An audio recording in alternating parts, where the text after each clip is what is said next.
નમસ્કાર ખેડૂત મિત્રો, ધર્મજ ક્રોપકાર્ડ લિમિટેડ વતી હું કિશોર જોડિયા આપનું હાર્દિક સ્વાગત કરું છું। અત્યારે સૌરાષ્ટ્રની અંદર મોટા ભાગે કપાસનું પુષ્કળ પ્રમાણના વાવેતર થયેલું છે। અત્યારની પરિસ્થિતિ પ્રમાણે જોઈએ તો છેલ્લા 1 મહિનાથી આ સતત વરસતા વરસાદ, અતિવૃષ્ટિ જેવી પરિસ્થિતિની અંદર જે આપણો કપાસ છે એ 40 થી 45 દિવસની ઉંમરનો છે। આ પરિસ્થિતિની અંદર અત્યારે મોટા ભાગે કપાસની અંદર કાળો મોલો, પીળા મોલાનો, ગળાનો એટેક પુષ્કળ પ્રમાણમાં છે।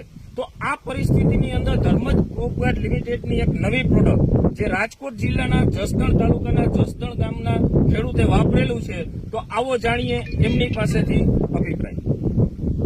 મારું નામ વરુણ લીંબાસિયા, ગામ જસદણ। આજે મારા કપાસની અંદર ખૂબ જ પ્રમાણમાં ગળો હતો અને 2-3 દવાના છંટકાવ કર્યા મેં અલગ અલગ, પણ એનું કંઈ ખાસ રિઝલ્ટ મળતું નહોતું।